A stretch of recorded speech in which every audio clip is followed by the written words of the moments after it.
Hello everybody, welcome back to my channel. So today I have quite an interesting video. This footage that you're seeing now, it's very shaky footage, is actually from 3 years ago where I started a project of painting a custom postbox for our house.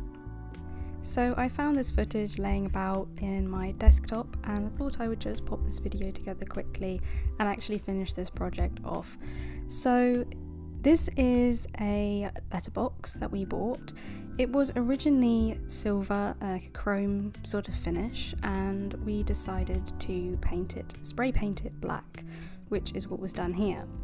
Now, the inspiration for this was to just sort of make it a bit more interesting, so we decided to use this Victorian inspired bird image here, which is actually like a Victorian Valentine's image from a postcard, I believe, and we thought it was really cute. We also have a lot of swallows around our place in Ireland, so we thought it would be quite fitting for the house.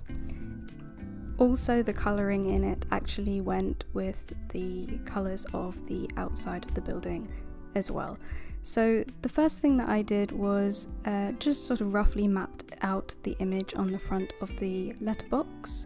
And these are the paints that I will be using.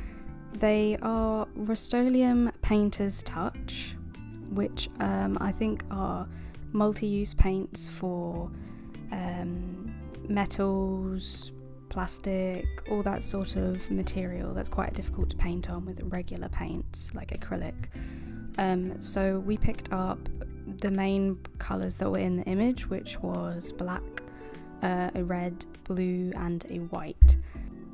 So with all these colours I should be able to mix all the different hues and purple shades that are in the image to make the swallow really pop out and stand out and look really cute. So yep, that is the project, and you will be seeing a little bit of a time lapse here.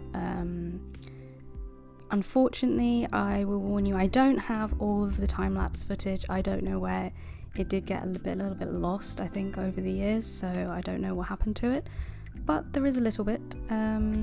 So yep, you can enjoy that, but it's mainly just a transformation video, this. I just thought it would be interesting to pop it back up and yeah, just get it off my desktop.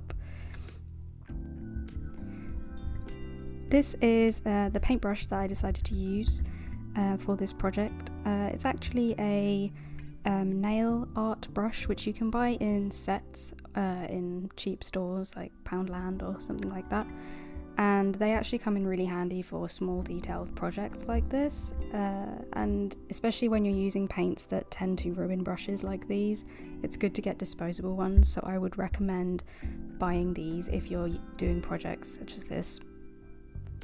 So we're on to the time lapse.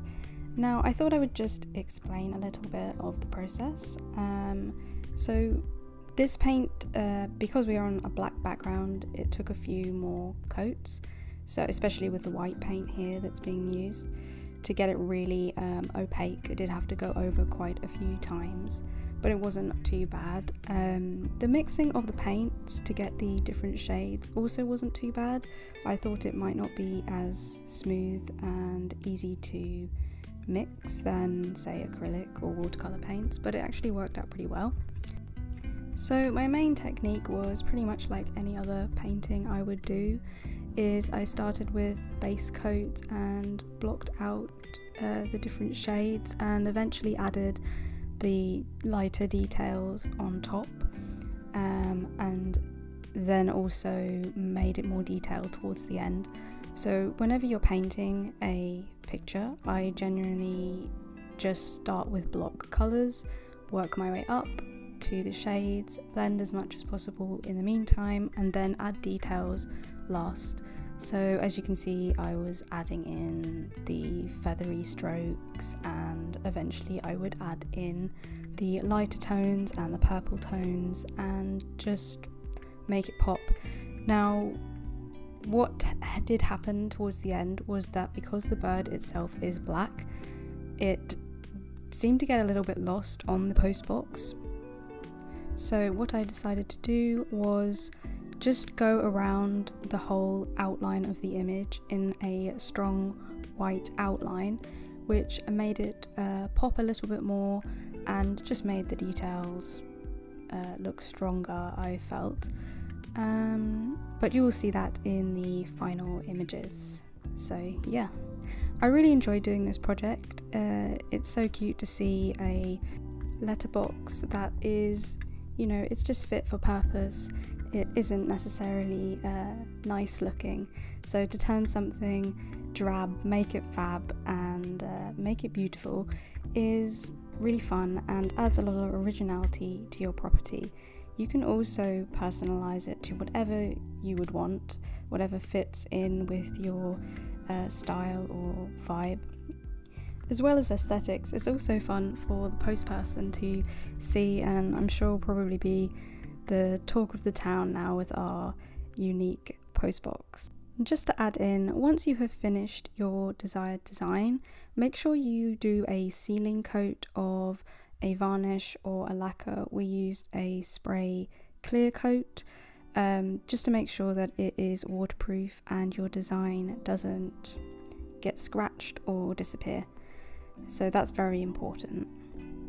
So once we had all finished painting, it was time for assembly. We just mounted it to the front of our house with some wall plugs, and you're ready now to see the final results.